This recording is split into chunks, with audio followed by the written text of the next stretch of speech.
Hello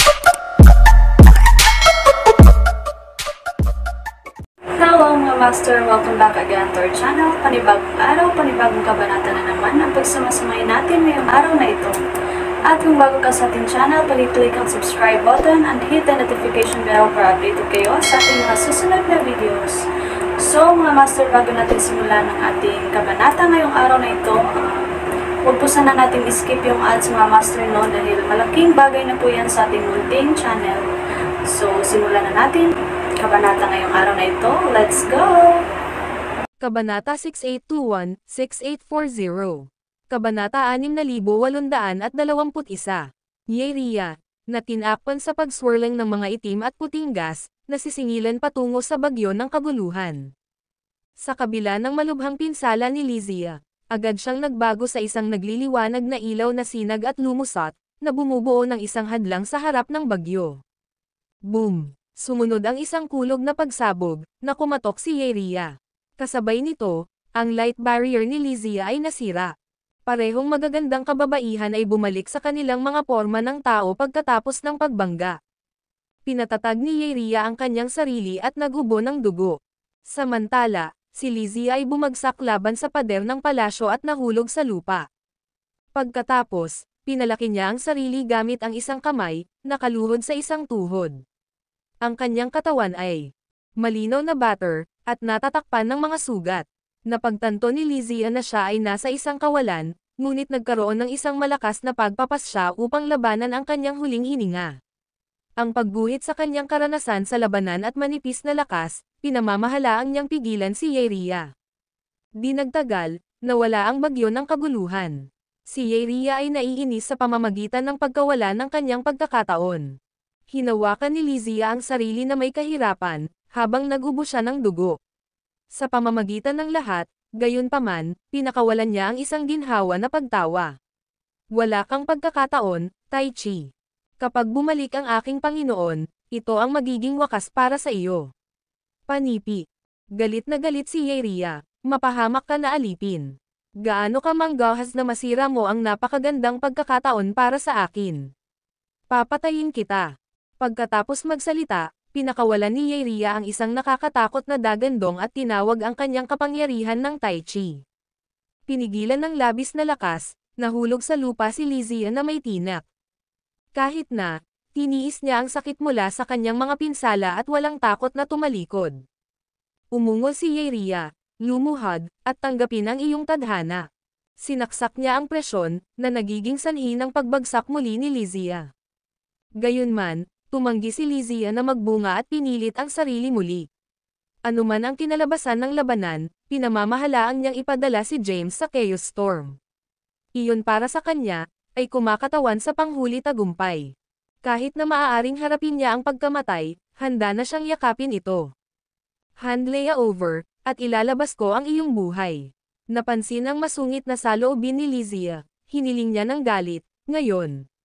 Sa kabila ng kanyang mahina na estado, tumayo ulit si Lizia. Sa pamamagitan ng isang masamang ngiti, sumagot siya, sige. Patayin mo ako kung maglakas loob ka. Ang kalahati ng iyong primordial na espiritu ay masisira kasama ko. Living, sumigaw si Yeria, ikaw. Ikaw ay matigas ang ulo bilang iyong kasuklam-suklam na master. Hindi na makatiis, umupo si Lizia sa lupa at huminga ng malalim. Pagkaraan ng ilang sandali, ngumiti siya at sinabi, to maging matapat, ito ay isang kahihiyan na mamatay sa kamay ng isang basurahan na katulad mo. Kung ito ay nakaraan, papatayin kita ng snap ng aking mga daliri. Gayunpaman, sa pamamagitan ng pagtulak sa aking Panginoon sa bagyo ng kaguluhan, ikaw at ang Zymergy Fate of Demise ay nasil. Sumiksik si Yeria, walang sino man ang nakaligtas sa bagyo.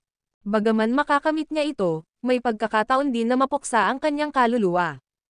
Paano ka magiging tiwala sa kanya? Panipi, sumando si Lizia at sumabog ang pagtawa, na puno ng pagmamataas at katiyakan. Para kay Yeria, ang kanyang pagtawa ay tunog ng hindi matitinag na rehas at hindi mapakali. Pagkaraan ng ilang sandali, sinabi ni Lizia, hindi mo maintindihan si James. Ang kanyang karunungan, pamamaraan, mindset, at pagpapasya ay higit na lumampas sa iyong mga inaasahan. Kung hindi para sa kanyang pagkatao, hindi ko siya pipiliin bilang aking Panginoon. May kakayahan siyang anumang bagay na itinatakda niya. Kahit na sinusunod niya ang landas na inilatag ko para sa kanya, hindi siya kailanman nabigo na mapabilib ako. Ang storm ng chaos ang magiging pangwakas na paglalakbay na mayroon ako para sa kanya. Biglang naayos ni Lysia ang kanyang tingin sa lugar kung saan ang mga kaguluhan sa bagyo ay ilang sandali at sinabing, mula rito, kailangan niyang maglakad ng kanyang sariling paglalakbay. Sa kanyang mapagpasyang kalikasan at malinaw na pakiramdam ng hustisya, makikita niya na ikaw at ang mga mapagkunwari ni Zymergy ay pinarusahan hanggang kamatayan. Galit na nanginginig si Yeria matapos marinig ang mga pagpapahayag ni Lysia, at umungol, kaya determinado kang ipadala siya sa isang pangwakas na paglalakbay sa gastos ng iyong sariling buhay. Itinaas ni Lysia ang kanyang ulo ng may pagmamalaki at sumagot, oo. Ngayon, hahanapin natin ito. Kami ay magkakasama. Ang video na ito ay edited by Urban Storytelling. Kabanata 6822. Nakaharap sa Lysia's unwavering resolve, si Yeria ay nakakasama sa Fury. Inihayag niya ang kanyang mga kamay at isang nakakatakot na itim at puting gas na napuno ng Lysia. Ang black and white gas ay unti-unting nawala, at kasama nito, nawala si Lysia. Ang lugar ay bumalik sa isang magulong maelstrom ng likas na enerhiya, na may mga malevolent na puwersa na pinakawalan ang pagkawasak, at ang mga echoes ng mga nagagalit na espiritu ay marahas na lumulubog sa hangin. Nakatayo sa gitna ng kaguluhan, inilagay ni Yeria ang kanyang mga kamay sa likuran niya. Tumagilid siya sa ulo at huminga ng malalim. Anong uri ka ng kaakit-akit, James? Bakit maraming handang ipagsapalaran ang lahat at maging ang kanilang buhay para sa iyo? Ang kanyang mga salita ay lumusot sa kawalan ng laman sa paligid niya, na walang sino man upang malutas ang kanyang mga pagdududa. Kahit na hindi niya mahahanap ang sagot dito. Una, ito ay sina Franciscus, Yegor, Lighthea, Abelard, the Celestial Sages, at Clayton. Ang pagsakay sa kanila ay sina Hador, Yanni, at Emperor Yardan. Ang bawat isa sa kanila ay isang powerhouse na gumawa ng marka sa kasaysayan ng Greater Realms sa mas malaking realms at nag-utos ng malaking kapangyarihan at paggalang. Gayunpaman, handa silang isakripisyo ang kanilang sarili para sa isang tao lamang. Ang pinaka-nakakagulat ay ang anak na babae ni Turta, si Herodias. Siya ay isang mapagmataas at hindi aloof na babae na tila may hawak na disdain para sa lahat ng iba pang mga nilalang ng mas malaking larangan. Gayunpaman, itinapon niya ang kanyang puot laban sa mismong demonyo na pumatay sa kanyang mga magulang, sumali sa kanya upang suportahan si James. Ang katapatan ng mga powerhouse na ito ay nag-inggit sa Tai Chi. Sa kabila ng pagiging Tai Chi, na naghari sa higit na mga lupain, natagpuan niya ang kanyang sarili na nagnanais kung ano ang mayroon si James. Pagkatapos huminto, sinimulan ni Yeria na pag-uri-uriin ang kanyang mga saloobin. Sa paghuhusga mula sa mga nakaraang pagpapahayag ni Lysia, malinaw na hindi siya nagsisinungaling o pinalalaki. Bagaman hindi siya ang pinakamalakas na pagkatao ng realms, Zemra, posibleng siya ay isang mas mahiwaga at mabigat na nilalang. Paano pa si Lysia, isang pangalawang katawan lamang kay James, ay pinamamahalaang upang matiis ang daan-daang libong mga palitan laban sa kanya at pigilan siya mula sa pagpasok sa bagyo. Bagaman ang bahagi ng kanyang primordial na espiritu ay pinigilan, pinayagan siya ng empowerment ng Xyloria Tai Chi Pearl na gumamit ng lakas ng ranggo ng Soma Declan. Gayunpaman, pinili niyang huwag patayin si Lysia. Upang maging mas tumpak, kulang siya ng lakas ng loob na ipagsapalaran ang pagkakaroon ng kalahati ng kanyang primordial espiritu na nawasak. Sa makatuwid, gumawa siya ng isang kinakalkula na paglipat upang aisil ang Lysia palayo at panatilihin siya bilang isang bargaining chip laban kay James sa hinaharap. Habang tumatagal ang tingin ni Yeria sa lugar kung saan nawala ang bagyo ng kaguluhan, ang kanyang magagandang mata ay nag-flick ng pagkabalisa. Pagkaraan ng ilang sandali, nagbago siya sa isang itim at puting gas at iniwan ang Xyloria Chronotia Realm. Samantala, si James na naswept sa Chaos Storm, ay natagpuan ang kanyang sarili sa krisis. Ganap na nawalan siya ng kontrol sa kanyang pisikal na anyo. Sa katunayan, wala na siyang pisikal na anyo.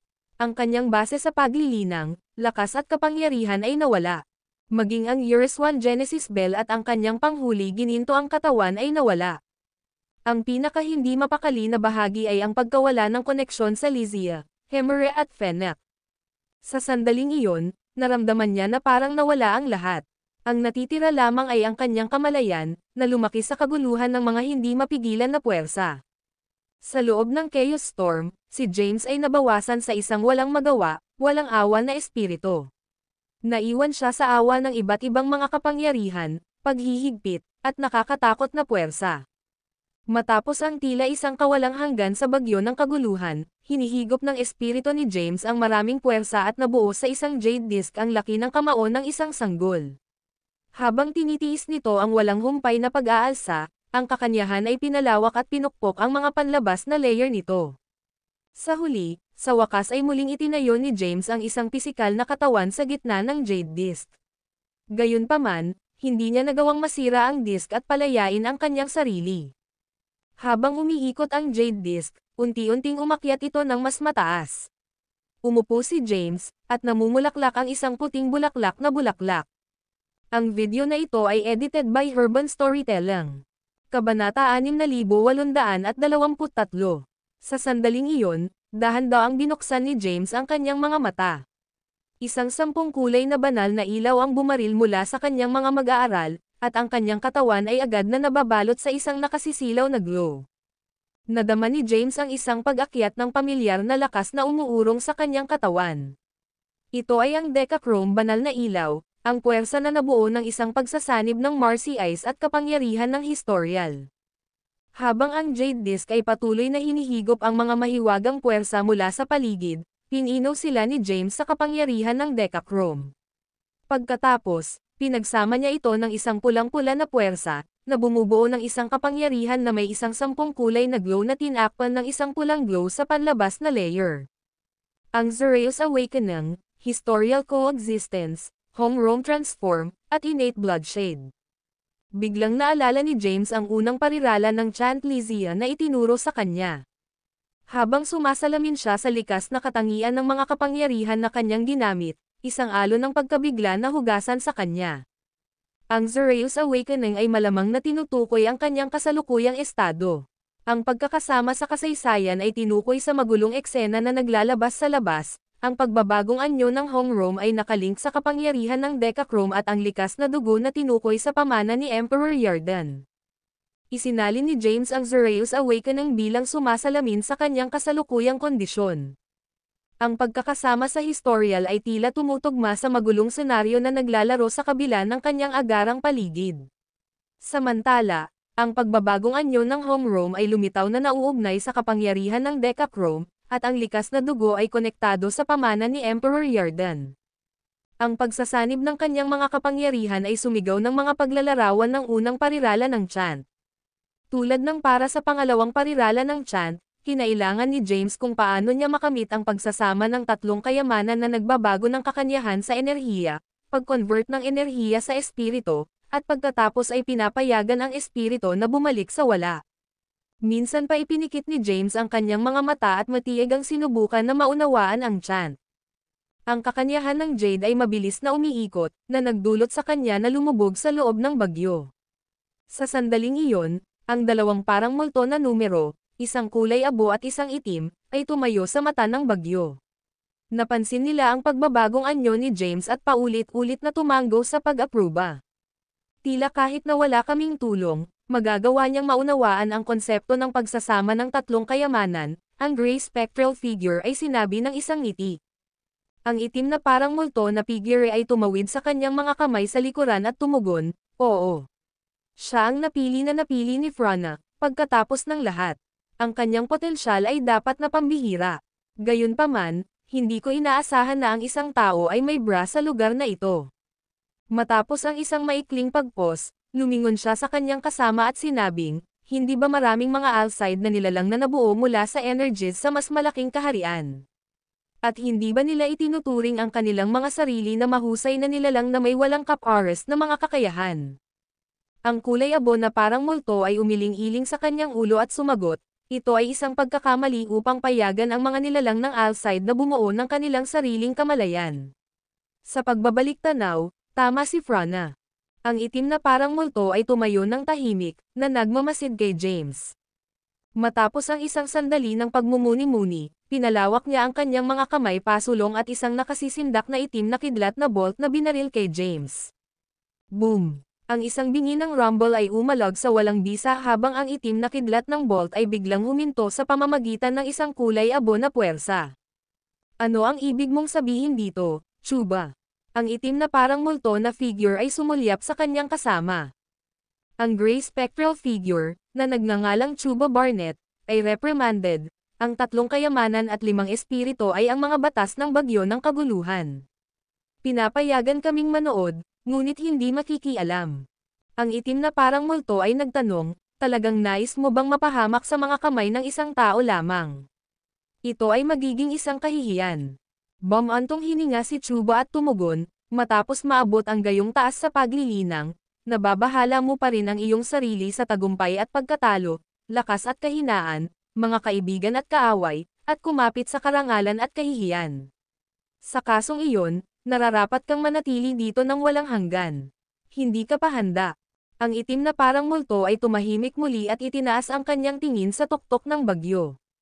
Samantala, pinanatili ni Chuba ang kanyang focus kay James, habang nagbulong siya, magagawa mo ito, anak.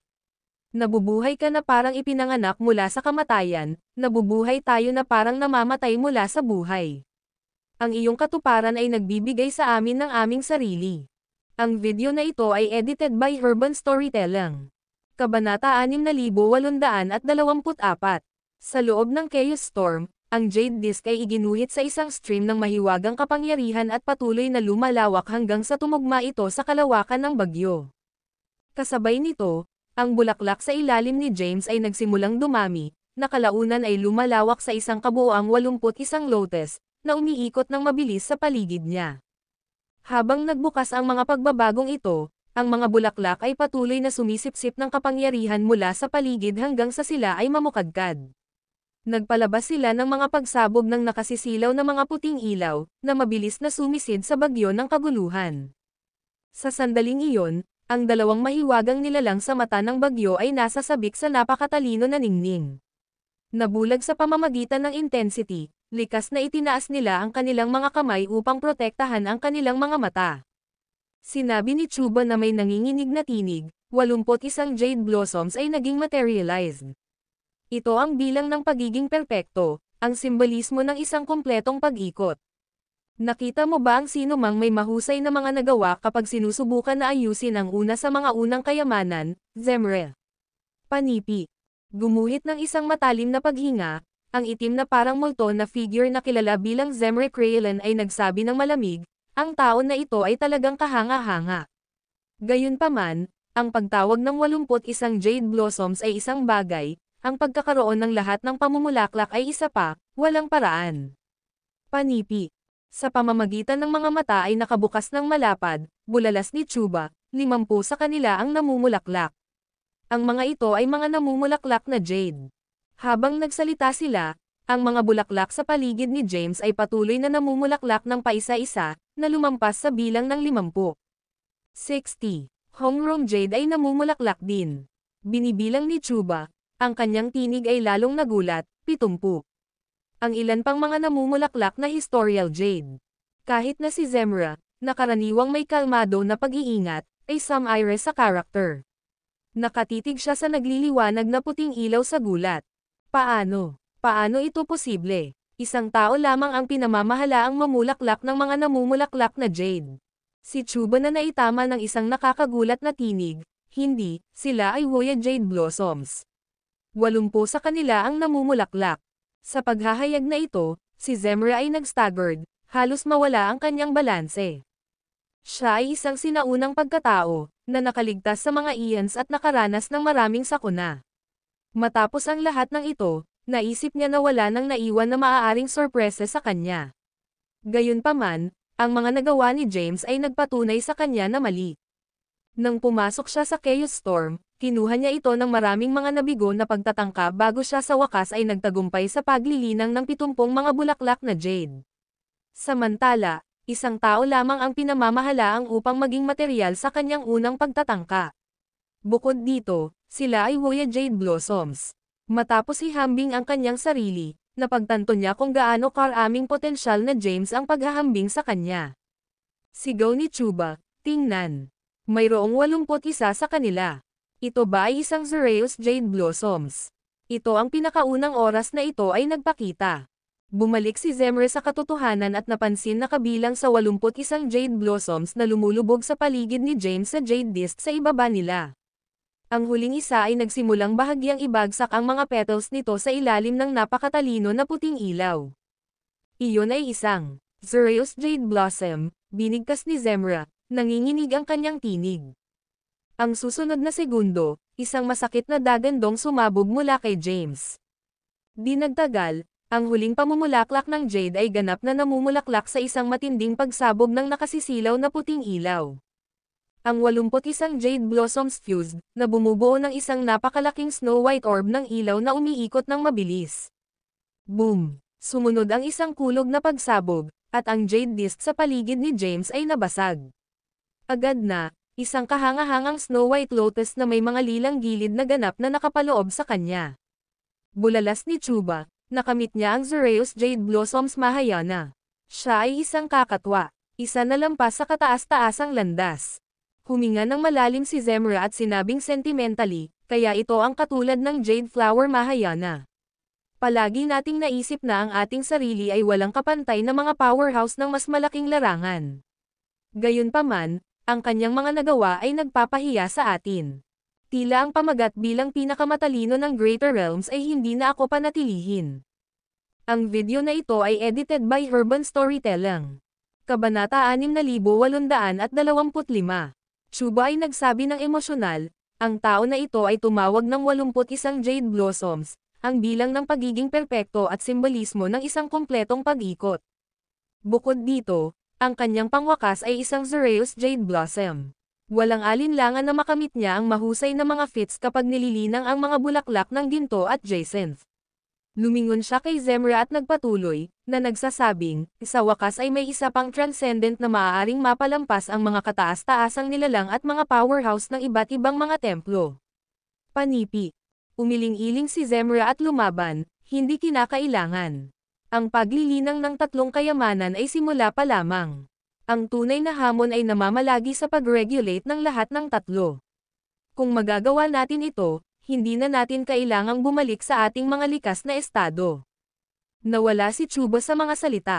Noon lang, biglang naglabas ang Snow White Lotus ng isang lilang puting ilaw, na ganap na napapabagsak ang bagyo ng kaguluhan. Maingat na naobserbahan ni Zemre at sinabi, malapit na niyang linangin ang pangalawang kayamanan, ang gintong pamumulaklak. Chuba, pantay na natigilan, tumitig pababa. Ang puting lotus ay nagbago sa isang kulay lila gintong kulay at ang mga petals nito ay mabilis na nagbukas. Ang katawan ni James ay sumabog sa mga lilang at puting ilaw. Muli, tinawag niya ang 49 na lila at puting lotus. Sa gitna ng kaguluhan ng magulong bagyo, ang mga mahiwagang puwersa ay marubdob na iginuhit sa lila ginto na lotus. Ang iba pang 49 na lila white lotus ay pinaikot at namumulaklak ng sunod-sunod, na nagliliwanag ng mga napakatalino na pagsabog ng lila gintong ilaw. Ang pagkakompleto ng kataas-taasang landas ay sinasagisag ng bilang 50. Gayunpaman, laging nag-iiwan ng isang elemento ng kawalan ng katinoan.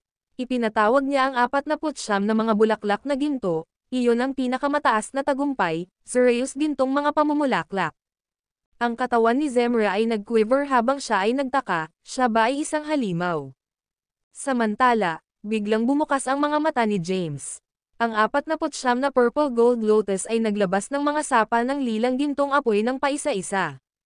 Inihayag ni Zemre, ang Xeraeus Primordial Spirit, 49 na buhay, magkakasamang may mga landas, at kawalang kamatayan.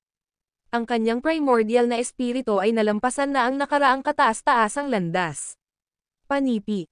Habang siya ay nagsalita, ang 49 na lila gintong apoy ay nakipag-ugnay muli sa loob ng mabilis na pag-ikot ng kumpol ng mga banal na lotus sa paligid ni James, na bumubuo ng isang malawak na lilang gold na apoy na kalasag na nakapaligid sa kanya.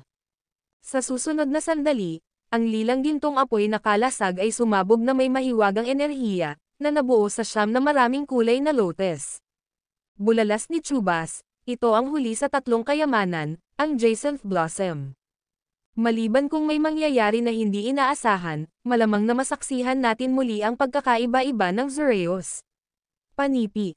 Ipinapaalala ni Zemra, subaybayan kung gaano karaming mga kulay sila. Agad na pinalawak ni Chuba ang kanyang zen patungo sa lila ginto na lotus sa paligid ni James. Gayunpaman, ang kanyang zen ay agad na tinanggihan. Puff! Ang dugo ay bumagsak mula sa bibig ni Chuba habang siya ay nag-staggered at nahulog sa bagyo. Itinaas ni Zemra ang kanyang kamay at pinakawalan ang isang ilaw ng taybak upang maging matatag na Chuba. Bulalas ni Chuba sa pagkabigla, napakalakas niya. Sa kabila ng aking nakamit na paglilinang, ang aking zen ay hindi maaaring tumagos sa kalasag at nag-trigger ng isang backlash. Huminga ng malalim si Zemra at sinabing, kaya't sinasabi mo na walang pagkakataon laban sa kanya kahit na hindi niya isinama ang tatlong kayamanan. Umiling-iling si Chuba at sumagot, hindi eksakto. Hindi lang ako handa. Inilagay ni Zemra ang kanyang mga kamay sa likuran at sumangot, subukan niya.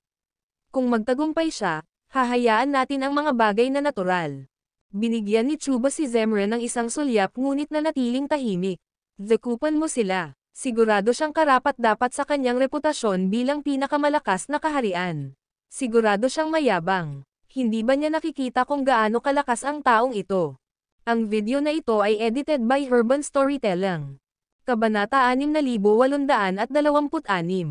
James ay napapalibutan ng mga blossoms ng Jacinth, na naligo sa nakasisilaw na ilaw. Bigla, napagtanto niya na ang kaguluhan sa kakanyahan at kakanyahan ng homeroom sa kanyang paligid, na kailangan niya para sa proseso ng pagsasanib, ay nabawasan ng malaki. Sa mga proseso na kinakailangan upang ayusin ang tatlong kayamanan, matagumpay na binago ni James ang kakanyahan sa enerhiya at na-convert ang enerhiya sa espiritu. Ang naiwan ay upang payagan ang espiritu na bumalik sa wala. Gayunpaman, kailangan niya ng isang malaking halaga ng kapangyarihan upang ma-maximize ang potensyal ng mga namumulaklak na Jacinth. Nawasak sa kakanyahan ng kaguluhan at kakanyahan ng homeroom, tinangka niyang pinuhin ang magulong likas na enerhiya. Sa kabutihang palad, ang lotus na nagpoprotekta sa kanya ay may kakayahang pinino ang iba't ibang uri ng energies. Itinutok ni James ang kanyang zen at malawak na dami ng likas na enerhiya na lumakas sa kanya mula sa bawat direksyon. Ang lotus ay mabilis na hinihigop ang energies, na nagpapahintulot sa kanya na magamit ang mga ito. Habang pinino niya ang likas na enerhiya, ang mga namumulaklak na Jacinth sa paligid niya ay nagsimulang mamulaklak at naglabas ng makulay na ilaw na sinag. Sa susunod na sandali, isang barrage ng pagsabog ang sumigaw sa buong bagyo ng kaguluhan, na nagiging sanhi ng pag-iling ng marahas. Si Zemra, na nag-hover sa itaas ng bagyo ng kaguluhan, ay biglang nagbigkas, ano ang nangyayari? Ano ang sinusubukan niyang gawin? Pinatatag ni Chuba ang kanyang sarili at sumigaw, gumuhit siya ng likas na enerhiya mula sa storm ng chaos upang ayusin ang tatlong kayamanan. Hindi siya nahulaan. Sa gitna ng mabilis na lindol at panginginig na nanginginig ang mga bundok, si James ay nanatiling hindi nagbabago, na hindi matitinag bilang isang bato. Sa paligid niya, 9 na lotus ang nagpakawala ng maraming mga makukulay na ilaw. Habang ang torrent ng likas na enerhiya ay bumaba sa kanyang katawan, ang mga lotus ay lumubog sa kanyang katawan. Ang isang pagsabog ng apoy ay tumaas mula sa kanyang katawan, na nagdulot sa kanya ng sobrang sakit. Habang ang pangwakas na lotus ay sama-sama sa kanya, pinakawalan ni James ang isang hiyawan at lumusot patungo sa rurok ng bagyo ng kaguluhan. Kasabay nito, ang napakalaking lotus na sumasaklaw sa kanya ay sumabog ng bukas, nagbabago sa mga beam ng ilaw na tumagos sa kanya. Naranasan ni James ang isang matinding sakit na dumadaloy sa kanyang katawan. Inunat niya ang kanyang mga kamay, at isang malawak na lakas na mabilis na nagliliyab sa labas. Habang kumalat ang kapangyarihan, ang bagyo ng kaguluhan ay nagsimulang magkalat mula sa ibaba hanggang sa tuktok. Kinuha ni Zemra ang kanyang mga ngipin at sumigaw, pupunta siya para sa amin. Hayaan ang labanan, Chuba. Si Chuba ay nag-retort, labanan ang aking asno. Magmadali at umalis sa paraan. Tila hindi siya nakakuha ng kontrol sa lakas na nakuha niya. Kung haamon natin siya, papasok tayo para sa isang matalo. Pagkatapos magsalita, hinawakan ni Chuba si Zemra at nawala mula sa lugar. Sa susunod na sandali, si James ay sumakay sa kalangitan. Ang kanyang mga kapangyarihan ay kumalat sa labas, agad na kumalas sa paligid. Tulad ng kung siya ay ganap na nagbigay ng sakit, si James ay humakbang sa isang masa ng mga kulay abo na ulap at tumayo sa walang bisa. Ang makulay na ilaw na sinag na nakapaligid sa kanya ay nakakalat sa gas, pagkatapos ay magaan ang mga partikulo at nawala. Di nagtagal, ang paligid ay bumalik sa kalmado. Ang Chaos Storm ay ganap na gumuho pagkatapos ng serye ng mga pagsabog. Napanood ni James habang nawala ang mga kapangyarihan, pagkatapos ay itinaas ang kanyang kamay at nagbulong, gayon din ito ang ibig sabihin ng pag-regulate ng tatlong kayamanan. Noon lang, napansin niya ang dalawang kumpol ng ilaw na dahan-daang umiikot sa walang bisa. Mabilis siyang sumugod patungo sa kanila, na parang sila ang mga sagot sa kanyang mga pagdududa. Bigla, bumangga siya sa isang figure na may malakas na tinak. Matapos patatagin ang kanyang sarili, tinitigan niya ang parang multo. Gayunpaman, ang iba pang partido ay agad na tumakas sa isang gulat. Maghintay. Huwag umalis. Ikaw lang ang live na nakikita ko dito. Sa desperasyon, naabot ni James. Ang isang transparent na puwersa ay sumulong pasulong, hinayla ang parang multo na figure pabalik sa kanya. Mapahamak. Malakas ba ako? Nagulat si James sa pamamagitan ng kanyang sariling lakas. Pag-usapan natin ng mapayapa. Mapayapa, ang misteryosong pagiging madali ay kumalas sa kanyang kamay ng walang tigil. Tumingin siya ng ilang sandali at napagtanto na ito ay isang matandang lalaki na may puting buhok na nakasuot ng kulay abo na balabal. Ang video na ito ay edited by Urban Storytelling. Kabanata 6827. Ang matandang lalaki ay hindi nagpakita ng pambihirang aura o kapangyarihan, at hindi rin makikilala ang kanyang paglilinang, gayunpaman siya ay mahimalang lumulutang sa walang bisa. Sigaw ng matanda, gamitin natin ang aming mga salita, tama. Kahit na gusto mo talagang lumaban, ngayon hindi na ang oras. Tinanong ni James, nakulong ka ba dito, Ginoo? Ang isang pahiwatig ng kahihiyan ay agad na sumabog sa mukha ng matanda. Hindi ako matanda, huwag mo akong tawagan na. Maaari mo lang akong tawaging Chuba. Kino-control mo lang ang tatlong kayamanan at naabot ang pinakadakilang mga nagawa sa bawat isa.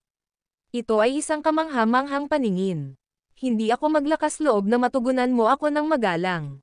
Ang puso ni Chuba ay puno ng kapitan. Okay, Chuba. Sa pamamagitan ng furrowed browser, nagtanong si James, ano sa mundo ang lugar na ito? Tinitigan ni Chuba si James at sumagot, ang gate ng mga kababalaghan. Ito ang pangwakas na patutunguhan ng storm ng chaos, at din ang mapagkukunan ng mga landas. Hindi mo ba alam? Napangiti si James at sumagot, hindi si LL. Sobrang nasasabik ako. Si Chuba ay hindi nagsasalita at nadama na si James ay kumikilos na mayabang. Sa sandaling iyon, ang isang itim na parang multo na figure ay lumakad papunta sa kanila. Mabilis kang tumakas, Chuba. Gaano ka iya? Kung sumali tayo sa mga puwersa, maaari naming labanan siya. Ang itim na parang multo na figure ay namumula habang papalapit siya kay Chuba. Nang makita niya si James, nagyelo siya. Itinaas ni James ang kanyang kilay at tinanong, lumaban. Sino ang nakikipaglaban ka? Mayroon bang ibang mga nabubuhay na nilalang dito? Chuba cast isang sulyap sa itim na parang multo na figure, ang kanyang titig na tila mahirap, na parang sasabihin, sige at hamanin siya. Ano ang hinihintay mo? Tila natakot, ang itim na parang multo na figure, ay umiwas sa tanong. Sa halip, tinanong niya, di mayroon kang ilang mga kakaibang libangan. Gusto mo ng hubad o kung ano? Pinakawalan ni James ang isang nagulat na bulalas at sumulyap sa kanyang sarili, lamang upang mapagtanto na siya ay talagang hubad. Namula siya sa pagtuklas.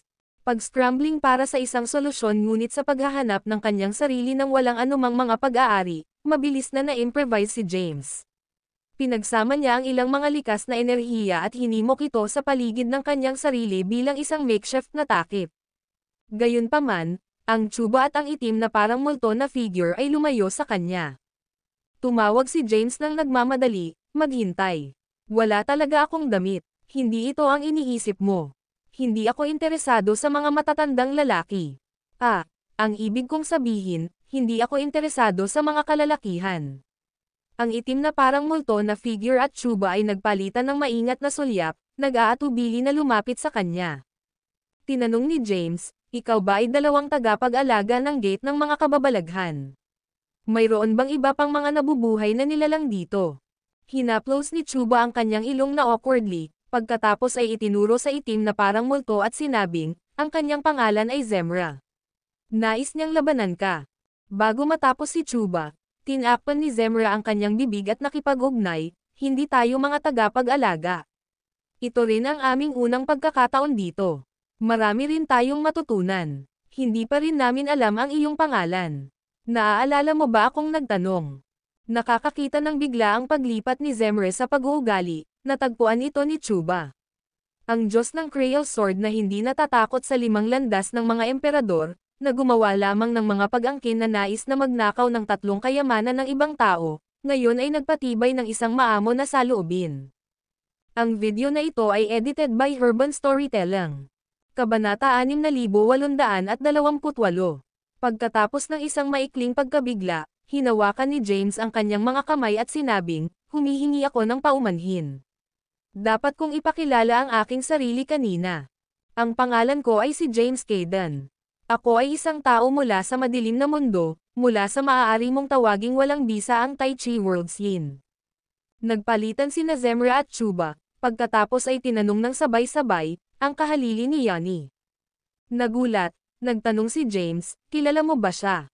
Tumawa si Chuba at tumugon, malapit kaming magkaibigan. Tiningnan ni Zemra si Chuba na may kahulugan at sinabing, kilala namin si Harper. Siya ay crush ng isang tao. Pinahiran ni Chuba si Zemra, pagkatapos ay lumingon kay James ng may ngiti. Nalamig ka na. Yanni sa pamamagitan ng isang mahusay na kahabaan. Sa katunayan, ang mga nakababatang henerasyon sa kalaunan ay pumapalit sa luma. Sinabi ni Zemra na sentimentally, ang mana ni Yanni ay magpapatuloy. Ngunit ang dalawa sa amin. Sumimangot si James at tinanong, ano ang ibig mong sabihin? Umiling-iling si Zemra, pagkatapos ay may alon ng kanyang kamay, tinawag niya ang isang nakasisilaw na enerhiya upang makabuo ng isang bundok. Sa susunod na sandali, kaaya-aya niyang lumakad dito. Naguguluhan si James sa paningin. Nakakakita ng kanyang pagkalito, ngumiti si Chuba at sinabing, ang matandang iyon ay nakakaramdam muli ng mapait. Ano ang problema? Pinindot ni James ang kailan awan. Bumantong hininga si Chuba at ipinaliwanag, ang dalawa sa atin ay nakatanim na ng 3 kayamanan, ngunit hindi matagumpay na kinokontrol ang mga ito. Sa kasamaang palad, ang ating oras ay halos tumaas. Kung hindi natin nais na mawala ang ating mga kaluluwa, wala tayong pagpipilian kundi ang bumalik sa ating mga orihinal na anyo. Bumantong hininga si Chuba bago magpatuloy, ang bawat isa sa atin ay nagtipon ng 3 bulaklak, ngunit hindi natin sila mapagsama. Ngayon, habang papalapit ang aming deadline, kung hindi natin nais na mawala ang ating mga kaluluwa, wala tayong pagpipilian kundi ang bumalik sa ating mga orihinal na forma. Matapos marinig ito, hindi makakatulong si James ngunit magulat, darating ang deadline. Senior Chuba, kasama ang iyong antas ng paglilinang, mayroon pa bang isang deadline? Panipi. Siyempre, sinabi ni Chuba na may kalmado ng ngiti, ang sinumang hindi maaaring tipunin ang 3 bulaklak sa tuktok ay magkakaroon ng isang deadline. Ito ay lamang na ang antas ng paglilinang ay naiiba, at ang deadline ay naiiba. Kung gayon gaano katagal ka nabuhay? Tanong ulit ni James. Binigyan ito ni Chuba ng pag-iisip at tumugon, nawalan ako ng bilang. Marahil ng ilang milyong mga enterpop. Pa rin, tiyak na hindi hihigit sa 10 milyong mga enterpop. Nang magtanong na si James ng isa pang katanungan, lumingon si Chuba at nag-teleport sa tuktok ng bundok. Sigaw ni Zemra, halika, James. Magkaroon ng ilang inumin. Sa walang hanggan na walang bisa, maraming oras ang mag-extrang. Agad na sumulong si James, na lumilitaw sa tabi ni Chuba at Zemra. Inunat ni Zemra ang kanyang kamay at pinasa si James ng isang banga, na nagsasabing, iyon lang ang mayroon tayo ngayon. Uminom ito ng matalinong panipi. Ipinakilala ni Chuba, sa gate ng mga kababalaghan, ang pinakamahalagang bagay ay hindi enerhiya. Sa halip, ito ang jade nectar dito. Panipi. Pagkatapos magsalita, kumuha siya ng isang pitchel at kumuha ng isang maliit na paghigop. Ipinahayag ni James ang kanyang pasasalamat, pagkatapos ay itinaas ang alak sa kanyang mga labi at isang waft ng kasiya siya at nakapagpapalakas na amoy na napuno ang kanyang mga butas ng ilong. Matapos matikman ang nectar, ang matamis, nakakapreskong aroma ay huminto sa kanyang bibig. Napakahusay na alak, bulalas ni James, naubos ang lahat sa isang gulp. Sinabi ni Zemra na ikinalulungkot, anong basura? Si Chuba ay umiling-iling din sa kanyang ulo. Kahit na, wala siyang ginawa. Itinakda ni James ang kanyang pitchel, umupo sa mesa, at pagkatapos ay tinanong, maaari ko bang malaman kung ano ang iyong mga ranggo ng paglilinang? Sina Zemra at Chuba ay tumingin sa isa't isa, na tumatawa ng sabay-sabay. Si James ay hindi nagsasalita sa kanilang reaksyon. Tiningnan ni Zemra si James na nakangiting at sumagot, hindi ko naalala kung ano ang ranggo ng aking paglilinang. Gayunpaman, naaalala ko kung gaano karaming mga nilalang sa ranggo ng Soma Declan na pinatay ko. Pinatay ko ang halos 84. Chuba chuckled. Itinuro ni Zemra si Chuba at sinabing, marami pa akong pagpatay kaysa sa iyo. 127 sa aking mga kamay. Nanlaki ang mga mata ni James sa pagkabigla. Nagmamadali siyang nagtanong, dalawa ba kayong dalawa sa Declan Mahayana? Ang video na ito ay edited by Urban Storytelling. Kabanata 6829. Chuba ay umiling-iling sa kanyang ulo at sinabing, hindi. Kung naabot na natin ang Declan Mahayana, maaari namin kahit na makipaglaban para sa isa pang 10 milyong mga Enterpop. Mabanji na sinabi ni Zemra, hindi kami mahulog sa isang pamamaraan at maging nakulong dito. Nakakaintriga, pinindot ni James ang paksa at hinikayat silang ipaliwanag. Mula sa kanilang chatter, nalaman ni James ang pagkakakilanlan ng dalawang matandang lalaki. Si Chuba ay dating pangalawang pinakamalakas na tao sa Greater Realms, na nakakuha ng pamagat ng Primordial God. Si Zemra, sa kabilang banda, ay ang pinakamalakas na realidad, na pinangalan ng Diyos ng Krail Sword. Ang dalawang maalamat na numero, si Yanni, ang nagmula sa Marcia's Power, at Harper. Ang tagalikha ng kapangyarihang pangkasaysayan, ay dating kanilang mga kaalyado. Nakipaglaban sila sa Zymergy, pinukaw ang isang madugong masaker. Sa kasamaang palad, kahit na ang pinakamalakas na puwersa ay mahina laban sa panlilinlang at mga scheme. Sila ay nakulong sa gate ng mga kababalaghan sa pamamagitan ng 5 mga emperador ng landas, at nakulong sa napakatagal na panahon. Matapos marinig ang kanilang mga talento, hindi maiwasang mapigilan ni James ang kanyang mga browser. Imposibleng umalis sa gate ng mga kababalaghan.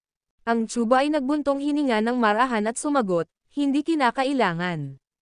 Ang Chaos Storm, na nangyayari sa sandaling bawat milyong mga Enterpop, ay maaaring mapalabas tayo rito.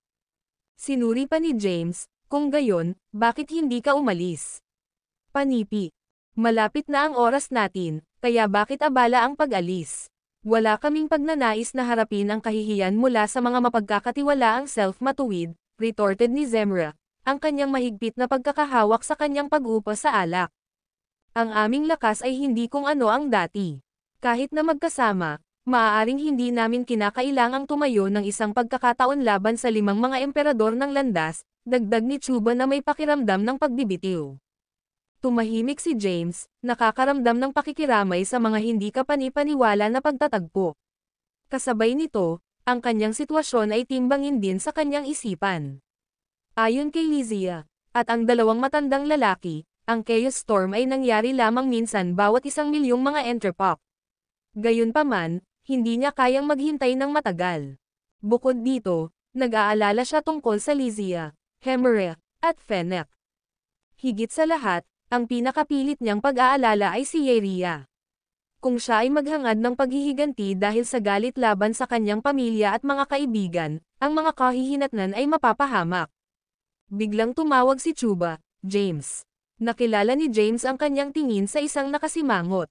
Sinabi ni Chuba, kahit na maaari kaming umalis, ayaw namin. Ngunit iba ito para sa iyo. Sigurado ako na mayroon ka pa ring damdamin para sa labas ng mundo, di ba? Bumantong hininga si James, pagkatapos ay ipinaliwanag ang kanyang mga nakatagpo.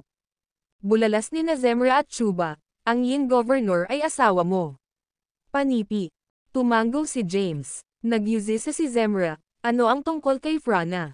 Hindi ba siya ang nagtulak sa iyo dito?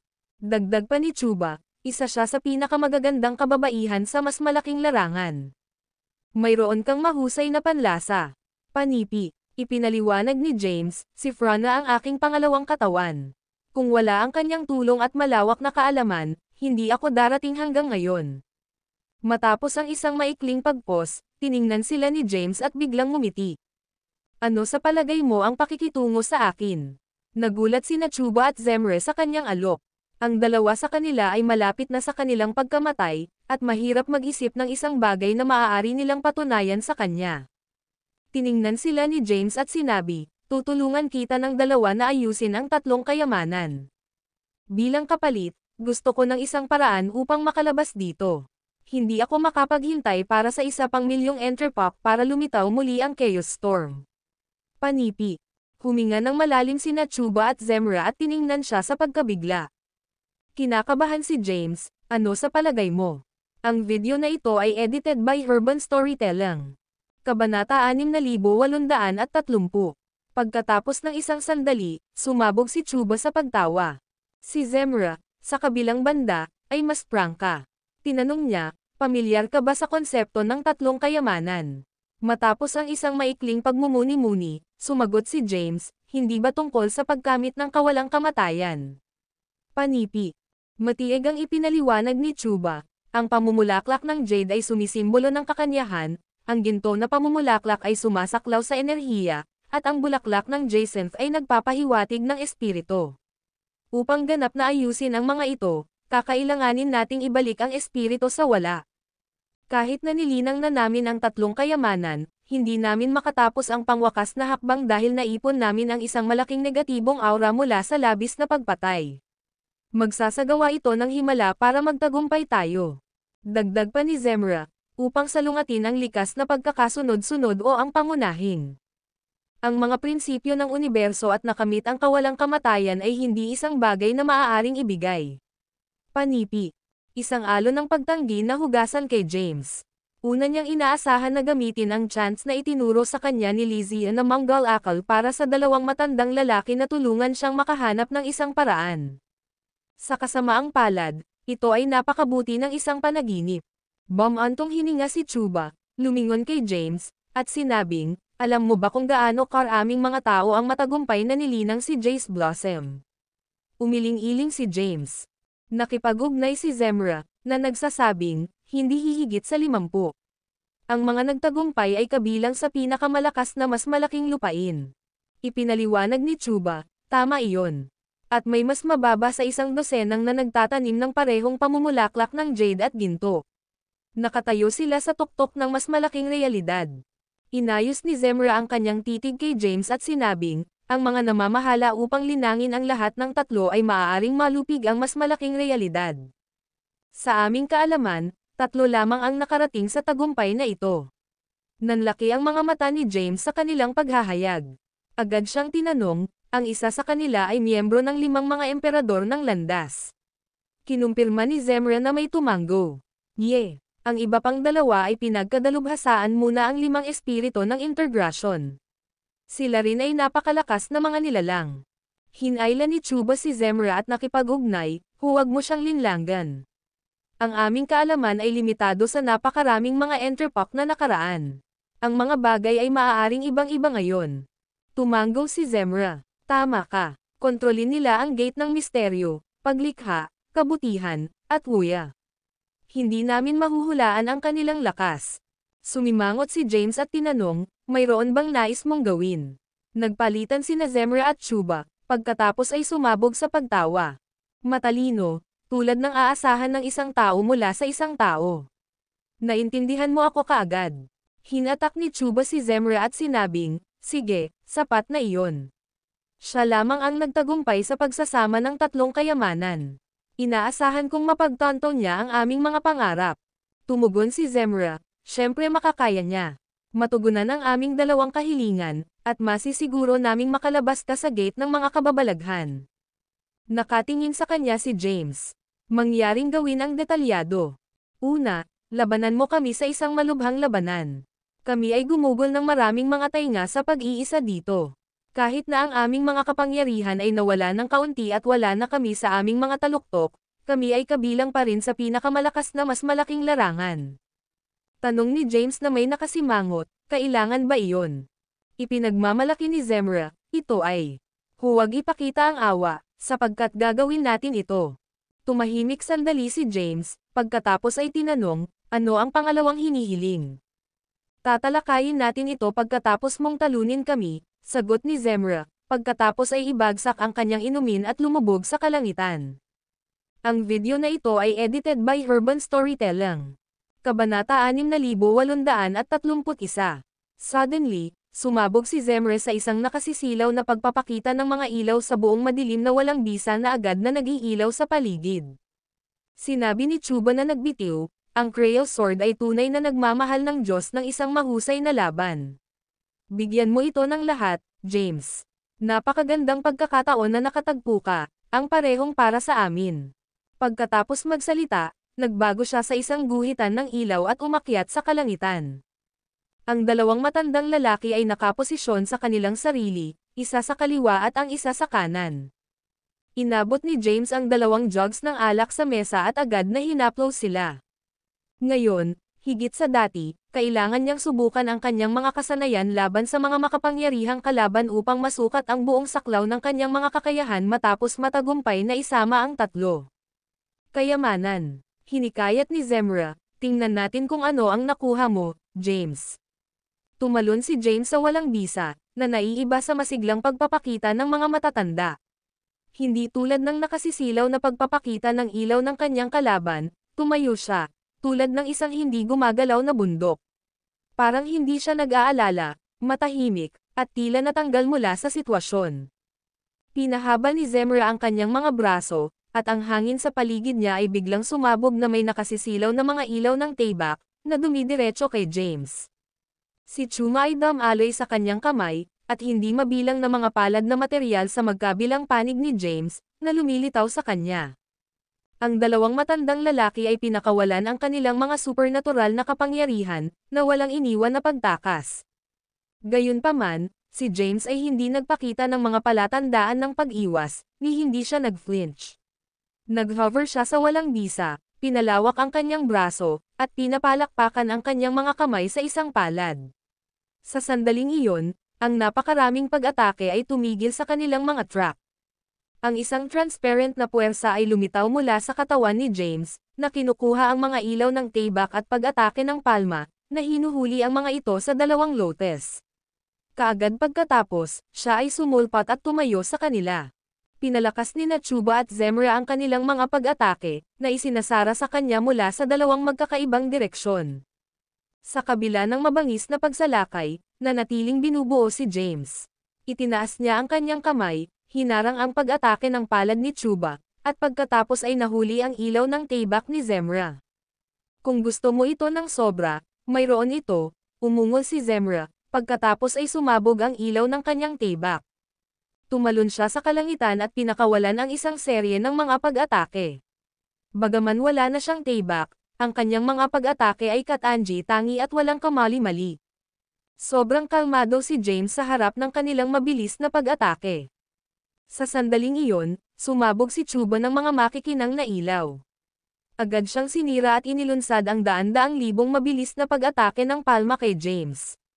Si James ay nakipaglaban sa 1 laban sa 2, dahan-daang umatras kasama ang mga lotes sa paligid niya.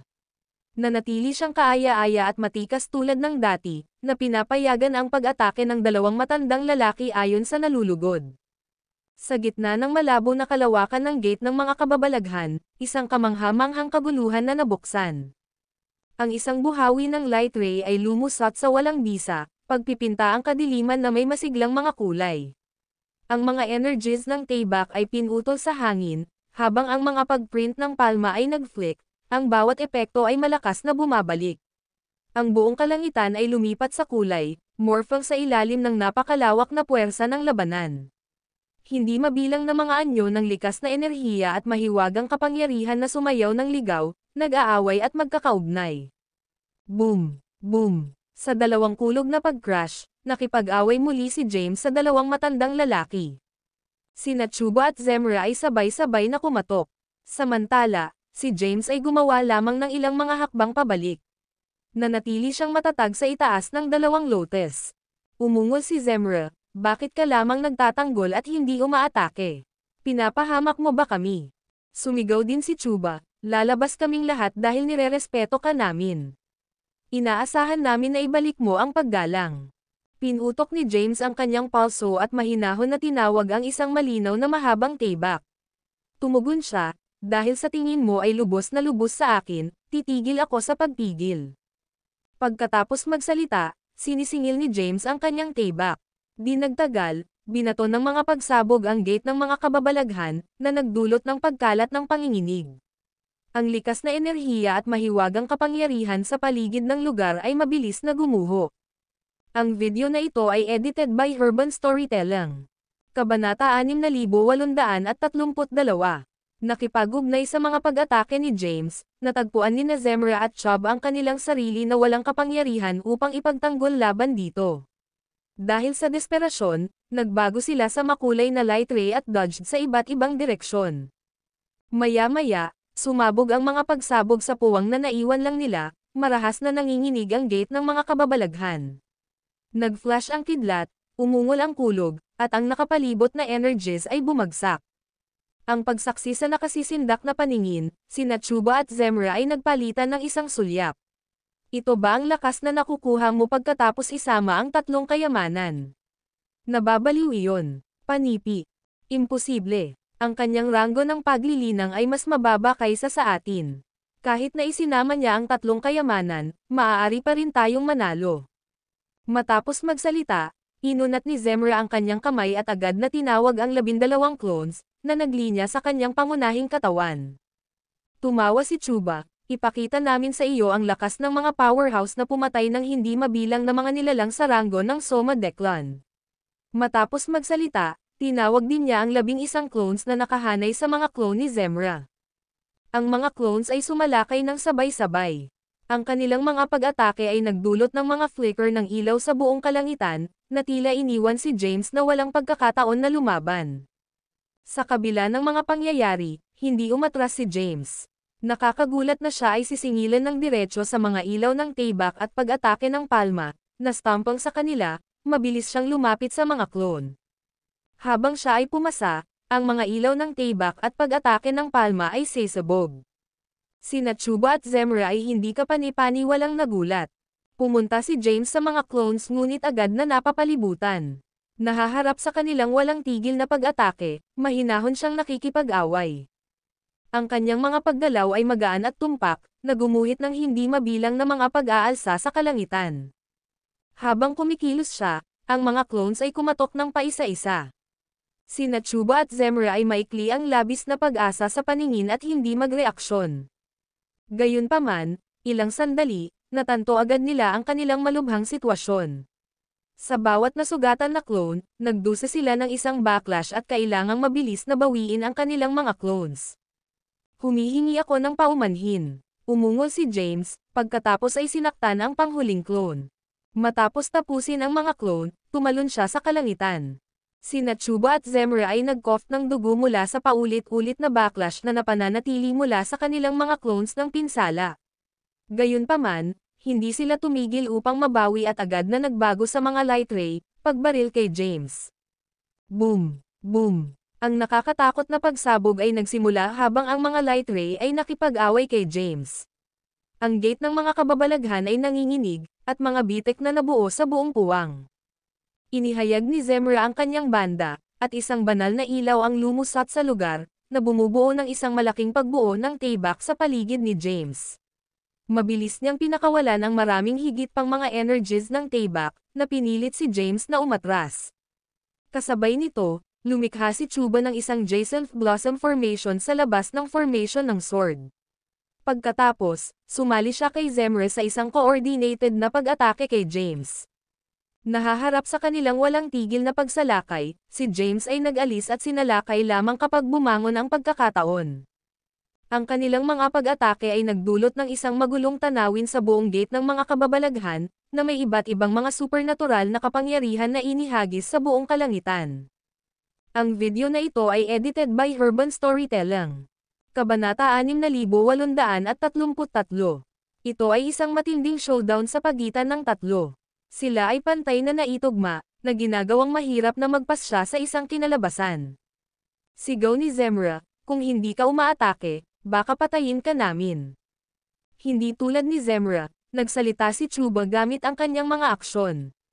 Nagbago siya sa isang makulay na ilaw, agad na dumami sa isang bagyo, at dumiretso kay James. Si James, kinubkob ng kanilang mga pag-atake, biglang kumalat ang kanyang mga bisig. Pagkatapos, ang isang higanteng lotus ay agad na napuspos ang dalawang porma sayon. Sumunod ang mga pagsabog, na nagiging sanhi ng pag-iling ng paligid. Lumitaw ang isang mapanirang puwersa, at ang mga bitek sa gate ng mga kababalaghan ay nagsimulang kumalat. Boom! Boom! Boom! Sa ilalim ng isa pang serye ng tuloy-tuloy na pagsabog ng lupa, hindi mabilang na maraming kulay na light ray at mga ilaw ng tibak na kinunan mula sa Colossal Lotus. Ang mga panginginig ay patuloy na sumisid sa gate ng mga kababalaghan, na nagdudulot ng pagkawasak sa lahat ng dako. Ang lotus ay biglang namumulaklak, at ang tatlo ay makikita sa loob nito. Nakakatawa, tila sila ay nagyelo sa lugar. Ang palad ni James ay nasa noo ni Zemra, at ang iba pang palad ay nasa dibdib ni Chuba. Di nagtagal, umiling ang lupa, at umungol ang kulog. Ang likas na lakas at mahiwagang kapangyarihan sa paligid nila ay rampa ng ligaw, kumatok sina Zemra at Chuba. Si Zemra at Chuba ay nagpatatag ng kanilang sarili sa lahat ng kanilang lakas at naglabas ng dugo. Magulo ang kanilang buhok, at ang kanilang mga katawan ay battered, na nagtatanghal ng isang kakila-kilabot na paningin. Samantala, tiningnan ni James ang kanyang sariling mga kamay. Bagaman hindi niya makita ang anumang enerhiya, naramdaman niyang napuno ng labis na espiritu ng pakikipaglaban. Matapos mawala ang bibig sa kanyang dugo, Chuba chuckled, napakaganda. Kaya't ito ang tunay na lakas ng isang tao na isinama ang tatlong kayamanan. Kahit na ang iyong ranggo ng paglilinang ay walang kahanga-hanga at hindi mo ganap na magamit ang iyong buong potensyal, magagawa mo pa ring mangibabaw ang mas malaking larangan. Panipi. Tumawa si Zemra. Upang labanan ang isang kalaban na isinama ang tatlong kayamanan sa buhay na ito, wala na akong panghihinayang. Tunay na ikaw ay isang walang kapares na powerhouse ng panahong ito. Binabati kita, James. Lumingon si James sa dalawa at nakita silang biglang nag-ubo ng maraming dugo. Nang makita na sila ay mahuhulog mula sa kalangitan, mabilis niyang tinawag ang isang malinaw na puwersa upang hilahin sila sa higanteng lotus kung nasaan siya. Nag-aalala, tinanong niya, "Tuba kayong dalawa?" Tumawa si Chuba, nakaupo sa isang posisyon ng lotus, at sumagot, "Ilan lang ang dugo, walang malaking pakikitungo. Malakas ka. Mula ngayon, magagawa mong manginig sa takot." Naupo din si Zemra, tiningnan si James, at sinabi, "Sa katunayan, sa wakas oras na ang bata ay lumampas sa amin. Gayunpaman, hindi mo pa rin lubos na pinagkadalubhasaan ang iyong mga kapangyarihan. Kailangan mo ng mas maraming kasanayan." Tiningnan ni Chuba si Zemra at sinabing, "Panahon na natin ito sa kanya. Hindi bababa sa mababayaran natin ang pabor ni Frana bago tayo mawala." Tumanggaw si Zemra at sinabing, "Oo. Pagkatapos nito, binayaran namin ang lahat ng aming mga utang." Si James ay tumingin sa kanila sa pagkalito. "Pabor, mga utang. Ang dalawang matandang lalaki ba ay talagang mamamatay?" Sinabi niya na nagmamadali, "Hayaan akong turuan ka ng chant na isama ang tatlong kayamanan. Habang may oras, dapat mo itong subukan muli." Panipi. Ginambala siya ni Zemra at sinabi na nakangiting, "Wala na itong gamit. Ikaw, binata, ay nagtataglay ng sobrang pambihirang lakas.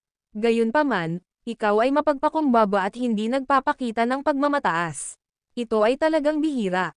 Pinahihit ni Chuba ang kanyang mga mata kay Zemra at sinabing, "Oo, hindi katulad ng isang tao." Pagkatapos magsalita, sinaksak ni Chuba ang kanyang palad, at isang makulay na ilaw ang kumalat. Kasabay nito, pinakawalan ni Zemra ang hindi mabilang na mga ilaw ng tibak sa paligid. Napanood ni James sa sorpresa. Ang video na ito ay edited by Urban Storytelling. Kabanata 6834. Sa susunod na sandali, ang maraming kulay na ilaw na sinag at libu-libong mga banal na tibak ay kumalat sa pintuan ng mga kababalaghan. Sa gitna ng malawak na likas na lakas at mahiwagang kapangyarihan, hinailan nila ang daan-daang mga ilaw na orbs. Dito ka pupunta, James, sigaw ni Chuba, na ipinadala ang light orbs sa katawan ni James. Matapos ang maikling pag-aalala, si James ay nakapaloob sa maraming kulay na ilaw na orbs. Pagkatapos, simula sa kanyang mga paa, ang kanyang hubad na katawan ay unti-unting nagbago sa kanyang gintong katawan. Pagkatapos, ang kanyang mga bisig ay nagbago din sa Nether Demonic Sword at Judgment Scythe. Bulalas ni James, ang aking panghuli gininto ang katawan. Bumalik ito. Ang mga banal na espada ni Zemra ay nag-iwas din ng 12 ng mga light orbs, na itinatanam ang mga ito. Si James ay gininto ang katawan. Di nagtagal, biglang nadama ni James ang kanyang pag-iimbak ng kaluluwa, kasama na ang lahat sa loob nila. Master! Master! Ang dalawang biglaang Chris ay nagulat kay James. Tumangala siya at nakita ang isang nakamamanghang babae at gwapong lalaki sa harap niya. Si Hemore at Fennec ay tila nagbago din matapos mabautismuhan ng enerhiya ng Chaos Storm. Ngayon, naabot na nila ang ranggo ng Yitro Declan. Master, muling ipinanganak kami. Malapit na yakapin ni Hemore si James ngunit pinigilan ni Fennec. Bastard ka, namumura si Hemore. Niyakap ni Fennec si James, umikot, at sinabing, Master ay isang lalaki. Paano siya yakapin ng isang babae? Hindi ka ba natatakot na papatayin ka? Galit na sinipal ni Hemore si Fennec, pagkatapos ay lumusot sa kanya. Sa panunood ng mga ito na lumaban sa walang bisa, si James ay nababagabag. Ang biglaang pagbabalik ng lahat ay nag-iwan sa kanya ng pakiramdam na surreal. Nakangiting sabi ni Chuba, sige. Ibinalik namin ang iyong mga gamit. Ang aming utang ay nabayaran na ngayon. Inunat ni Zemra ang kanyang katawan ng tamad at sinabing, walang utang sa wakas. Ngayon, maaari nating tuluyang umalis. Nagmamadali na tinanong ni James, maghintay. Kumusta naman ang Years 1 Genesis Bell at Lizzie? Bakit hindi ko sila ibabalik? Panipi. Sina Chuba at Zemra ay tumingin sa isa't isa, pantay na nakakagulo. Sinabi ni James na may mga forward browser, ang Years 1 Genesis Bell ay nasira. Ngunit dapat na nakolekta ni Lizzie ang kanilang mga fragment. Nasaan siya? Bakit hindi siya nagpakita? Pagkaraan ng ilang sandali, tinanong ni Chuba, lahat ng iyong dinala sa Chaos Storm ay naibalik. Hindi namin nakita si Lizzie o ang Years 1 Genesis Bell na iyong pinag-uusapan. Iminungkahi ni Zemra, dapat mong suriin para sa iyong sarili. Gawin ito habang ang Gate of Wonder ay nananatiling buo at ang likas na enerhiya ay narito pa rin.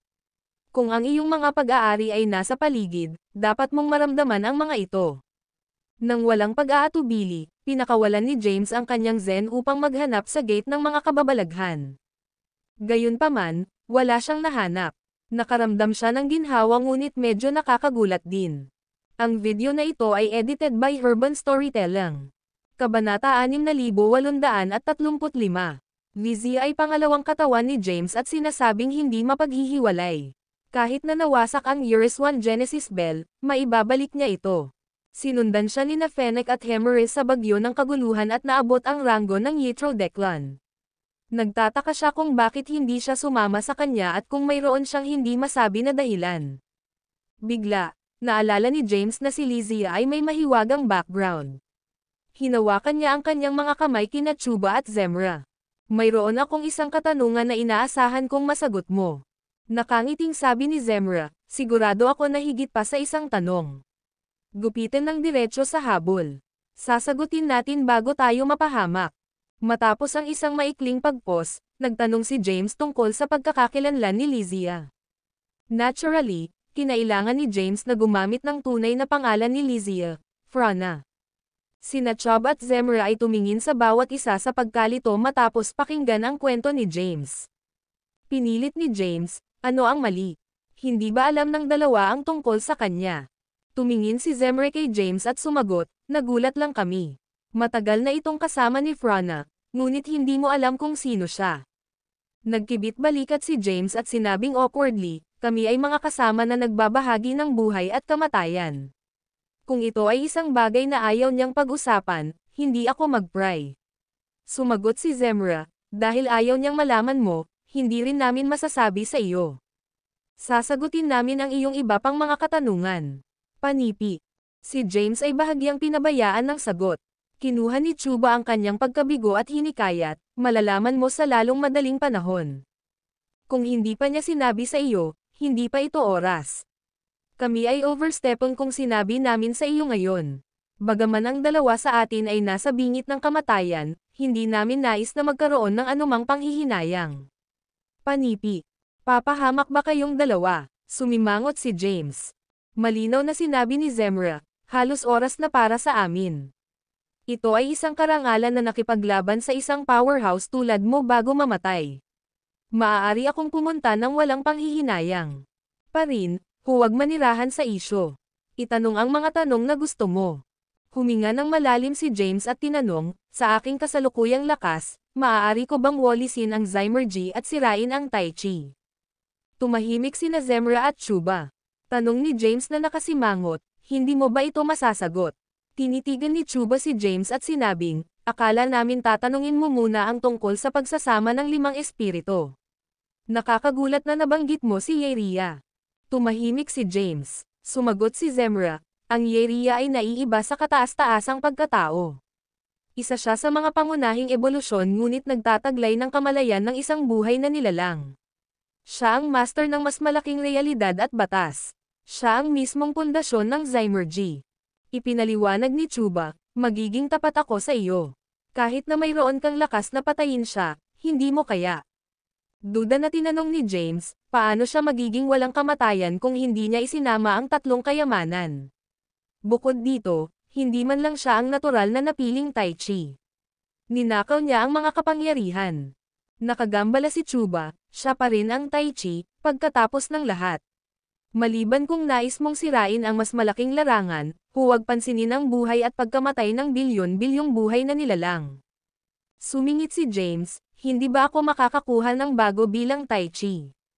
Tiyak na sumagot si Zemra, maaari mo, ngunit dapat mong matrigger ang pagdurusa ng Tai Chi. Tanging ang gobernador ng Yin ang makakagawa nito. Panipi. Ang video na ito ay edited by Urban Storytelling. Kabanata 6836. James ay tumingin sa kanila at biglang tumigil sa pagsasalita. Mula sa kanilang paliwanag, nalaman niya na ang asawa lamang ang tunay na maalis ang Yeria. Gayunpaman, ang kanyang asawa ay nahati sa 2, at hindi maituturing na gobernador ng Yin. Paano, kung gayon, maaari nilang matrigger ang pagdurusa ng Tai Chi? Napagpasyahan niya na maaaring kailanganin upang pagsamahin ang 2 halves ng Thea upang talunin si Tai Chi. Gayunpaman, mayroon siyang isang problema tungkol sa kung si Thea pa ba ang magiging asawa niya pagkatapos ng nangyari. Habang ang pag-iisip ay tumawid sa kanyang isip, ginamit ni James ang kanyang Zen upang suriin ang Light Thea sa kanyang kaluluwa. Noong nakaraan, wala siya sa tamang estado ng pag-iisip matapos na magdusa ng brutal na pagpapahirap ni Yeria. Ngayon na tiniis niya ang likas na enerhiya ng Chaos Storm, ang kanyang mga pinsala ay gumaling, at ang kanyang mga kapangyarihan ay tumaas ng malaki.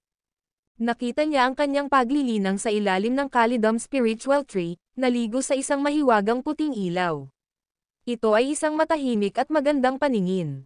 Sinasalamin ni James ang kanilang mga karanasan ng magkasama sa sekta ng Timaeus at naalala ang kanyang pahayag upang manalo ng puso ng aking minamahal hanggang sa kamatayan na may kulay abo na buhok. Ang pag-iisip ng paglaho sa kanya ay maglagay sa kanya ng isang problema. Sa teoryang, dahil siya ay kalahati ng Thea, siya rin ang kanyang asawa. Malalim siyang nagmamalasakit sa kanya at nalampasan nila ang hindi mabilang na mga mapanganib na sitwasyon ng magkasama. Lumitaw ang kapalaran ni Yeria ay matutukoy ng 2 halves ng kanyang asawa. Tanging may karapatan silang gumawa ng pagpapasyang iyon. Lumingon sina James kina Chuba at Zemra, na nagtanong, pamilyar ka ba sa pag-awit ng pagsasama ng 3 kayamanan at 5 espiritu? Tumugon si Chuba, ang Zereus Awakening, pagkakaisa ng historial, pagbabagong anyo ng homeroom, at likas na dugo. Ang 3 kayamanan ay nagbabago ng kakanyahan sa enerhiya, ay convert ang enerhiya sa espiritu, at pagkatapos ay payagan ang espiritu na bumalik sa wala. Nagpatuloy si Zemra, upang hindi marinig, makinig, ilipat, o magsalita. Libo-libong mga pagdurusa ang nagkakahalaga sa 5 espiritu. Ang walang hanggan na katawan at panghuli katahimikan. Ang lahat ng mga landas ay nakikipag-ugnay sa isa at sa orihinal na estado. Panipi. Nagulat, tinanong ni James, alam mo ito. Sumagot si Chuba, hindi lang kami. Ang mga powerhouse ni Zymergy ay nalalaman din ito. Gayunpaman, pinili nilang panatilihing lihim ito. Binigyang diin ni Zemra, ang pag-alam ay isang bagay, ngunit ang pagsasanay ay isa pa. Upang maging lantaran, ikaw ang unang taong nakita nating nagtagumpay. Ang mga browser ni James ay lumabo, habang tinanong niya, ano ang tungkol sa 5 espiritu. Sinabi ni Lysia na kung pumasok ako sa bagyo ng kaguluhan, may pagkakataon ako. Sina Zemra at Chuba ay sumabog sa pagtawa. Nakapagtataka si James, may sinabi ba akong mali? Tumanggaw si Chuba at sumagot ng nakangiting, tama ka. Gayunpaman, ito ay isang pagkakataon lamang. Hindi ito garantisado. Bukod dito, isinama mo na ang 3 kayamanan. Ito ay isang oras lamang bago mo isama ang 5 espiritu din, kaya't bakit ang pagmamadali? Tiningnan siya ni Zemra at sinabing, sa iyong kasalukuyang lakas, bahagya kang may mga kalaban sa Zymergy. Maaari kang maghintay hanggang sa 5 landas na emperador, at sakupin ang gate ng misteryo, paglikha, biltod, nguya. Pagkatapos, magtagumpay ka ng walang kahirap-hirap. Ang katawan ng huya at ang pag-iisa ng lahat ng mga landas ay hindi mga nagawa na nangyayari sa magdamag. Sinisip-sip ni James ang kanilang payo, na pagtanto na upang isama ang 5 espiritu at 3 kayamanan, kailangan muna niyang harapin at talunin ang 5 mga emperador ng landas. Ito ay isang nakakatakot na gawain talaga. Sa pag-unawa na ito, sinimulan niya ang isa pang tanong, narinig ko ang mga alingaw-ngaw na ang kasalukuyang Tai Chi, Yeria, ay ang iligal na anak na babae ni Emperor Kadir. Totoo ba ito? Tumahimik sina Chuba at Zemra, nagulat ng ilang sandali, bago muling bumagsak sa pagtawa. Si James na lumalagong walang tiyaga, nagngangalit, ano ang pinagtatawanan mo? Maaari mo ba akong bigyan ng tuwid na sagot? Seryoso ang sagot ni Zemra, ang mga nasabing alingaw-ngaw ay umiiral. Gayunpaman, walang matatag na patunay. Tiningnan ni Chuba si James at sinabi, si Emperor Kadir ay isang pambihirang powerhouse. 1,000,000 mga entrepok na nakaraan, siya ay naranggo na pangalawa sa gitna ng 5 mga emperador ng landas. Bukod dito, nilinang niya ang 5 espiritu. Hindi siya isang madaling kalaban. Kung si Yeria talaga ang kanyang iligal na anak na babae, kailangan mong maging maingat. Panipi. Kinutya ni Zemra, ano ang dapat matakot? Naayos na niya ang 3 kayamanan. Mabilis na nakipag-ugnay si Chuba, mangyaring, huwag mo siyang bigyan ng maling ideya. Kahit na nakamit niya ang kawalang kamatayan, ang kanyang paglilinang na ranggo ay mas mahina. Maaari niyang labanan ang mga kataas-taasang nilalang. Gayunpaman, ang pagharap sa isa sa 5 mga emperador ng landas ay isang kakaibang kwento. Hindi mo ba naaalala na kailangan naming sumali sa puwersa kasama sina Yanni at Harper upang talunin ang 2 sa mga emperador ng landas? Kahit na, hindi rin kami malapit sa kanilang pangatlong pinakamalakas. Ang video na ito ay edited by Urban Storytelling. Kabanata 6837. Nang mapahamak si Morgoth sa buong Zymergy, umakyat siya sa 40 langit. Biglang tumahimik si Zemra. Inayos ni Chuba ang kanyang mga mata kay James at same time na sinabi, dapat kong ibigay ang ilang pangwakas na payo bago matapos ang ating oras. Una, huwag subukang hamanin ang 5 mga emperador ng landas maliban kung nakarating ka sa Declan Mahayana. Kahit na kinokontrol mo ang 3 kayamanan at nakakuha ng immortalidad, hindi ito matalino na labanan ang mga ito. Pangalawa, mag-ingat laban kay Yeria. Kung hindi ka sigurado tungkol sa pag-trigger ng Tai Chi Tribulation, huwag mo siyang alisin. Hindi siya ang iyong tunay na kalaban. Pangatlo, may kakayahang manipulahin ang iba't ibang mga energies, kulang ka pa rin sa kontrol sa mga kasanayang ito. Subukang makisali ng mas madalas sa labanan, hamanin ang mas malakas na mga kalaban at pagbutihin ang iyong ranggo ng paglilinang. Sa totoo lang, magtiwala na ang mga aksyon ni Frana ay para sa iyong sariling kabutihan at maging mas mahinahon sa kanya. Lumingon si Chuba kay Zemra at tinanong, mayroon bang ibang nais mong idagdag? Tumugon si Zemra, sinakop mo ang lahat. Ano pa ang sasabihin? Si Chuba ay hindi nagsasalita. Bigla, itinuro ni Zemra kay James at sinabing, tama iyon. Panatilihin ang iyong mga mata kina Yania at Harper. Pinaghihinalaan namin na maaaring nabiktima sila sa isang pamamaraan, at nakulong sa loob ng isa sa mga pintuan. Marahil ay may save mo sila. Dagdag pa ni Chuba, na nagsasabing, si Yani at Harper ay mas bata kaysa sa amin. Hindi tulad ng sa amin, marami silang mga taon sa hinaharap. Ang kanilang kinaroroonan ay hindi alam, kaya nasa iyo na hanapin ang mga ito. Panipi. Tiningnan sila ni James sa pagkabigla, hindi sigurado sa sasabihin. Sinampal ni Zemra ang kanyang hita at sinabi na nakangiting, sige. Iyon lang ang mayroon kami para sa iyo. Dahil ito ang magiging pangwakas na pagpupulong namin, dapat kaming mag-iwan sa iyo ng isang regalo. Panipi. Matapos maghanap sa kanyang mga bagay, natawa siya ng walang tigil, ang storm ng chaos ay sumire sa lahat. Lahat ng nananatili ay ang aming base sa paglilinang at supernatural na kapangyarihan. Kung magkakaroon ka ng mga ito, sila ay sa iyo. Ito ang lahat na naiwan namin. Bumantong hininga si Chuba at sinabing, sa katunayan. Sino ang mag-iisip na sa pagtatapos ng buhay, makikita natin ang ating sarili sa kumpanya ng isang malalakas na figure na isinama ang tatlong kayamanan. Nararapat lamang na iniwan ka namin ng isang regalo. Nang hindi binibigyan ng pagkakataon si James na tumugon, pinalawak nila ang kanilang mga kamay at pinakawalan ang mga nagliliwanag na pagsabog ng mga ilaw. Ang gate ng mga kababalaghan ay agad na nag-iilaw ng mga maliwanag na ilaw, at ang marahas na hangin ay bumagsak sa buong lugar, na nagiging sanhi ng panginginig ng lugar. Ang mga flashes ng kidlat ay umusbong, na nagiging sanhi ng na-crack na gate ng mga kababalaghan na gumuho. Hindi. Maghintay, sabik na tumawag si James. Sina Chuba at Zemra ay nagpalitan ng matahimik na ngiti habang nakasisilaw na ilaw ang nakatakas sa kanilang mga katawan, na pinapatong ang mga ito.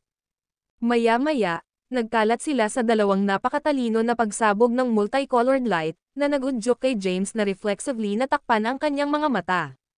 Agad na pagkatapos, ang masiglang ilaw ay kumupas, at nawala sila sa walang bisa. Ang isang humuhuni ay napuno ang hangin bilang isang multicolored na banal na taybak, na sinundan ng isang napakalaking bola ng enerhiya na lumipad patungo kay James. Kinokolekta ang kanyang sarili, inagaw ni James ang taybak sa isang kamay at ang bola ng enerhiya sa kabilang. Ito ba ang kanilang paghihiwalay na regalo? Si James ay nag-brand ng taybak, at ang isang translucent na enerhiya ng taybak ay sumabog. Boom! Boom! Boom! Ang sunod-sunod na pagsabog ay nagmadali sa pagbagsak ng na-crumble ang space sa loob ng gate ng mga kababalaghan. Ibinalik ni James sina Fennec at Hemorrhage sa kanyang kaluluwa, pagkatapos ay lumubog sa walang bisa at nawala habang ang mga detonasyon ay nawawala ang paligid. Ang video na ito ay edited by Urban Storytelling. Kabanata 6838. Sa 33 langit, sa labas lamang ng Chronotia Realm, lumitaw ang isang pagsabog ng Lilagolden. Di nagtagal, lumitaw ang isang mahiwagang babae na may isang eleganteng silweta. Ang kanyang hitsura ay nakatago ng isang itim na belo. Napansin niya ang isang masa ng swirling black and white air sa harap niya. Maya-maya, huminga siya ng malalim. Magtipon. Habang ang kanyang utos ay lumubog, maraming mga beam ng ilaw na flickered sa walang bisa, at maraming mga mahiwagang figure na nakabalot sa itim na natipon sa likuran niya. Itinapon nila ng paisa-isa ang kanilang mga balabal at binuksan ang kanilang tunay na pagkakakilanlan. Kung naruroon si James, magalit na siya. Ito ang mga powerhouse na dating pinalaya ni James mula sa dakila. Makasaysayang lupain upang maglingkod bilang mga tagapag-alaga sa Skybridge at Genesis Worlds.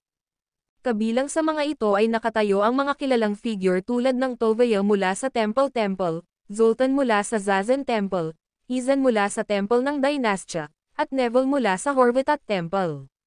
Naimpluwensyahan ni Adina, pinili nilang ipagkanulo sina James at sa tabi ng Yeria at Zymergy. Sumali sila sa scheme ni Adina at nabilanggo sina Yegor, Zenda, Hugard, at Quintia. Bilang karagdagan, nakuha nila ang marami sa mga malapit na kakilala ni James mula sa Skybridge, Skynet, Forlatland, at Yin-World, ayon sa listahan na ibinigay ni Yeria. Kinwestiyon ni Tovia, nasaan ang Tai Chi? Natapos na namin ang kanyang mga utos. Dapat niyang makilala kami ng personal. Sumingit si Zoltan, eksakto. Siya ay isang kataas-taasang pagkatao, ngunit ganoon din tayo. Dapat tayong tretuhin bilang katumbas. Bakit natin tiisin ang kanyang mapagmataas na pag-uugali? Ngumiti si Izan at sinabing, maging mapagpasensya ka, mga kaibigan ko. Dahil narito kami, makikita niya kami. Itinaas ni Neville ang kanyang ulo at sinabing, hindi ako nag-aalala tungkol sa iyong mga negosasyon. Gayunpaman, gusto ko sina Zenda at Quintia. Balak kong magkaroon ng aking form ng libangan sa kanila. Panipi. Habang nadulas ang mga salita ni Neville, mabilis na binaril siya ni Adina ng isang matalim na sulyap.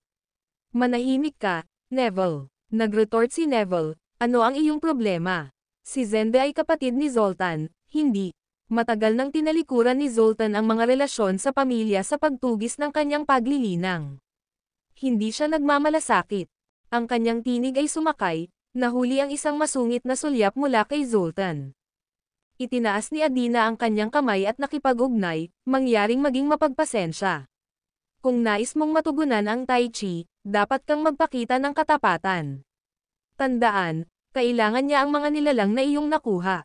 Ang mga powerhouse ay nagpalitan ng mga sulyap ngunit hindi nagpakita ng balak na kumilos. Nakuha nila ang mga nilalang Tai Chi na nais, na kung saan ang kanilang pag-uudyok laban sa kanya. Kung ibibigay nila ang mga ito ngayon, mawawalan sila ng kapangyarihan ng bargainang. Napansin ang kanilang pag-aalangan, huminga ng malalim si Adina at biglang gumawa ng isang shimmering token. Nakikita mo ba kung ano ito? Si Tovia at ang iba pa ay sumulyap, ang kanilang mga ekspresyon ay agad na lumilipat. Ito ay token ng Emperor Kadir. Isang alon ng gulat ang lumusot sa pangkat, at agad silang lumuhad. Ngayon na alam mo na sinusuportahan ni Emperor Kadir ang Tai Chi, ano ang dapat matakot? Kahit na ako ay nakikipag-usap sa iyo sa labas ng kagandahang loob. Hindi mo maaaring isipin na pigilan ang Emperor Kadir, di ba? Ang mga mata ni Adina ay glimmed ng isang matagumpay na spark habang siya ay maliwanag na nagbanta sa kanila. Ang pagsasakatuparan ay lumitaw kay Tovia at ang iba pa habang nagpalitan sila ng pagod na sulyap. Ang kanilang mga ulo ay lumulubog sa pagkabigo. Naunawaan nila na ang mga pangako na ginawa ni Adina ay malamang nakasinungalingan, mga tool lamang ng pagmamanipula. Mula sa sandaling umalis sila sa Skybridge upang makapasok sa mundo ng Tai Chi, hindi nila pinapayag ang mga pawns sa isang mas malaking laro. Fine. Ibibigay ko sa kanila. Si Neville ang unang sumire sa pag-igting. Humakbang siya pasulong, kumalas sa kanyang kamay, at pinalayas ang ilang mga mas mataas na up ng Jade Mora Empire mula sa kanyang spatial storage. Ang video na ito ay edited by Urban Storytelling. Kabanata 6839. Among sila ay Rebella, Zeisha, Adair, at Zizel, na lahat ay pambihirang kagandahan. Nagbigay si Zoltan ng isang malamig na snort at sinabi ng sarkastiko, sigurado ka alam kung paano mag-enjoy. Nasa isang misyon ka ba upang makuha ang mga hostage o mistresses? Neville chuckled at sumagot, kahit na ang mga batang babae na ito ay medyo mahina sa kanilang ranggo ng paglilinang, maaari pa rin silang maglingkod bilang aking mga kasosyo sa paglilinang. Nilalayon kong tamasahin ang bawat isa sa kanilang kumpanya. Ito ay mas mahusay kaysa sa wala, di ba? Lumingon siya kay Zoltan at sinabing, kung interesado ka, maaari kong palitan silang lahat para sa iyong kapatid. Napukaw, umungol si Zoltan, ikaw. Hindi na ito madala ni Adina at nakipag-ugnay, sapat na. Ano ang tungkol sa iba? Ibibigay mo ba ang mga hostage o hindi? Nahaharap sa mga banta ni Adina, nag-atubiling isuko ng grupo ang mga hostage na mayroon sila sa kanilang spatial storage.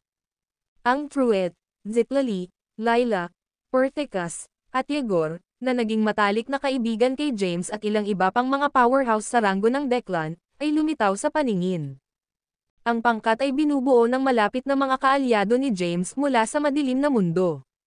Nakatitig sa mga daing na nilalang sa harap niya, Tumanggo si Adina sa kasiyahan. Halos na kumpleto na niya ang lahat ng mga misyon na ibinigay ni Yrria sa loob ng ibinigay na oras. Ang nag-iisang pagkabigo niya ay hindi makunan ang mga anak ni James. Si Jacopo at Zane ay napatunayan na ang pinakamailap. Hindi lamang nila iniwasan ang pagkuha, ngunit pinamamahalaang din nila na whisk na sina Winnie at Noel palayo sa isang mahiwagang kaharian. Ang pares ng mga batang homegrown ni James, na ipinanganak sa mahusay na lupang pangkasaysayan, ay tumakas sa ipinagbabawal na dugo. Gayunpaman, ang kanilang pagtakas ay may kaunting epekto sa pangkalahatang plano. Pagkatapos ng lahat, ang pangkat sa kanilang mga kamay ay sapat na pagkilos laban kay James. Matapos ay scan ang grupo, bahagyang paliitin ni Adina ang kanyang mga mata at sinabi, maligayang pagdating sa 33 langit, mga mababang nilalang. Mula sa sandaling ito, bawat isa ay maglingkod ka ng isang layunin. Napansin ang matinding glares ng galit na itinuro sa kanya, sumabog si Adina sa pagtawa. Lahat kayo ay sabik na magsalita, ngunit sa kasamaang palad, mahina ka. Ito ay isang kasawian na nakilala si James, isang tanga na nakagawa ng mga nakagagalit na kilos. Paano siya, isang tao lamang, umaasa na tumayo laban kay Taichi? Anong lakas ang kailangan niyang hamanin si Zymergy? Nasisiyahan akong makita ka sa kalungkutan at galit. Nais kong makita kang hilahin ang iyong buhok, kumakalat ang iyong balat sa pagkabigo, ngunit manatiling walang kapangyarihan na magsalita. Sa pagmamataas ni Adina sa buong pagpapakita, ang mga pinigilan na nilalang ay nasa sabik sa kalungkutan at galit. Sa kasamaang palad, hindi sila makagalaw o sumampal laban sa kanya. Tumawa si Adina, ngunit sa halip na kumukulo ng may galit, dapat mong ipanalangin si James ay hindi masyadong puso at isakripisyo ang iyong buhay. Hanggat umalis siya sa kaharian ng Cronosha, makakaligtas ka. Bukod dito, magkakaroon ka ng pagkakataon na maglingkod sa Taichi. Kung hindi, mapapahamak ka sa isa't isa, hindi na muling may reincarnated. Walang makakapagtipid sa iyo. Ang kanyang mga huling salita ay halos isang sigaw. Walang tumugon sa kanya. Pagkatapos ng kung ano ang tila isang kawalang hanggan, isang ilaw ngunit malaswang boses ang tumalsik, ganyan ba? Sino ang nandyan? Natigil si Adina. Ang mahiwagang tinig ay sumagot, ikaw ay isang laki lamang kay Taichi, ngunit nang ahas na kumilos na mayabang at walang kahihiyan. Medyo nakakaaliw ito. Sigaw ni Adina, ikaw. Ipakita ang iyong sarili. Gaano kakatapang na magdulot ka ng problema sa 32 langit. Ang video na ito ay edited by Herban Storytelling. Kabanata 6840. Isang malevolent, ang humihiling na pagtawa ay sumabog mula sa walang bisa. Ako ay sabik na inaasahan ang iyong pagdating. Dahil mukhang masigasig ka sa kamatayan, matutupad ko ang iyong nais. Sa isang instant, kidlat na gumuhit, at ang kulog ay direktang umusbong sa itaas ng pangkat. Ang isang nakasisindak na mga ito ay sumigaw mula sa bawat direksyon, na nagtataguyod ng isang malalim na pakiramdam ng pangamba at pang-aapi. Bigla, hindi mabilang na malevolent na lilang pula na ilaw na mga beam na bumaba, mabilis na sumasaklaw sa lugar. Kasabay nito, ang mga makapal na kumpol ng lila-pula na kidlat, na nakipag-ugnay sa mga masiglang espiritu, bumagsak, nakapaloob kay Adina at lahat ng mga individual na tumalikod kay James. Ang pangkat na nagpapalabas ng pagmamataas ng ilang sandali na ang nakaraan ay nag-scrambled sa iba't ibang direksyon at inihagis ang kanilang mga supernatural na kapangyarihan sa isang desperadong pagtatangka upang ipagtanggol ang kanilang sarili. Pagkuha ng sandali, daan-daang mga makasalanang lila-pula na ilaw na mga beam na binaril mula sa walang bisa, na itinaas ang mga bihag na kinuha at selyadong. Isa-isa, bumangon sila sa kalangitan at dinala mula sa kaguluhan sa ibaba. Hindi. Ang bruha ay dumating upang kunin ang aming mga hostage. Inihayag ni Adina ang kanyang kamay, agad na ikinakalat ang sangkawan ng mga naghihiganti na espiritu sa paligid niya. Tulad ng muling itinaas niya ang kanyang kamay, 3 lila-pula na ilaw na sinag na tumusok sa walang bisa, kapansin-pansin at kumatok sa kanya. Sa paglapag, umatras si Adina ng 12 ng mga hakbang bago patatagin ang sarili. Siya ay naglabas ng isang bibig ng dugo, at ang kanyang mga mata ay nanlaki sa pagkabigla. Sino ito? Aling kataas-taasang pagkatao sa Zymergy ang may kakilakilabot na lakas? Hindi siya gumagamit ng kapangyarihan ng Waltraud. Ang kapangyarihan ng demonyo na kahit natakot sa kataas-taasang nilalang. Panipi. Boom. Boom. Nahuli sa kaguluhan, sina Toveye, Zoltan, Izan, at Neville ay nakambas sa lupa. Ngayon, lumitaw ang mga ito sa kanilang naunang pagmamataas. Dugo at hindi nasaktan, sila ay isang kaawa-awang paningin. Sinabi ni Toveye, ito ay isang kalaban sa ranggo ng Soma Declan. Kailangan namin ang Tai Chi upang harapin siya, Adina. Kung hindi, mawawala ang aming mga hostage. Ang nasabing malevolent na kapangyarihan. Sigurado ako na walang sino man sa mahusay na lupain ng historial ay may lakas. Hindi ito katulad ng anumang nakatagpo namin dati, dagdag ni Izan na may mga browser na furrow. Malaki ang sinabi ni Zoltan, na nag-iiwan lamang ng posibilidad. Dapat itong maging isang mahiwagang babaeng Diyos mula sa Zymergy. Isang babaeng Diyos, tunog na perpekto sa akin. Maaari ko siyang makuha para sa aking libangan, sabi ni Neville na may isang nakakahamak na pagngiti, lamang na matugunan ng hindi pagsang-ayon na tumitig sa iba. Noon lamang, ang makasalanang ilaw na kumot sa lupa ay nawala, at ang mga demonyong ulap sa itaas ng mga ito ay nagsimulang gamulong ng matindi. Bulalas ni Adina, ito ay Morgoth. Lahat, sumama ka sa akin. Ngayon, habang nagsalita si Adina, itinaas niya ang kanyang kamay at nagsumite ng isang light beam patungo sa swirling black at puting masa, na naging sanhi ng biglang pagbukas ng gate ng Chronotia. Nang walang pag-aatubili, sumulong siya pasulong, nangunguna sa singil, at tinawag ng mapilit, mabilis na pumasok, o lahat kayo ay mapahamak. Ang walang bisa sa itaas ay napuno ng walang kamali-mali sa mga demonyong ulap, at ang pagbulag ng mga lilang light beam ay sinaktan. Si Toveye, Izan, at ilang iba pa ay gumanti ng mabilis. Kasunod ng tingga ni Adina, nagbago sila sa mga guhitan ng lilang ilaw at dumaan sa gate ng Chronotia. Gayunpaman, nag-atubili sina Zoltan at Neville. Sa susunod na sandali, natagpuan nila ang kanilang mga sarili sa maling bahagi ng pagsasara ng gate. Sigaw ni Neville, mapahamak ito. Hindi pa ako pumasok. Buksan ang pintuan. Hindi mo lang ako maiiwan dito. Matapos ang isang maikling pagkabigla, lumingon si Zoltan at nahuli muli. Nakiusap si Neville, mangyaring buksan ang gate. Huwag mo akong iwan. Hindi ako pamilyar sa lugar na ito, Arg. Ang kanyang pakiusap ay biglang naputol habang hinawakan siya ni Zoltan. Pagkatapos lumingon, si Neville, ay natagpuan din ang kanyang sarili sandali na natigilan. Ang isang babae sa isang nagninangas na pulang balabal na nagliliyab ng isang aura ng malevolence ay nakatayo sa harap nila. Ang kanyang kagandahan ay otherworldly enchanting at mapang-akit.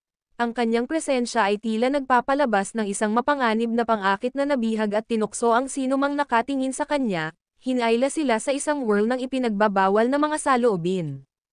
Hindi sinasadyang nilamon ni Neville ang kanyang laway habang tinitingnan siya. Ang kanyang mga mata ay nadulas ng pagnanasa habang siya ay nagbulang-bulungan, kaya maganda. Ito ay dapat na ang pinakamagandang babae ng Zymergy. Isang kaakit-akit na lampas ihambing.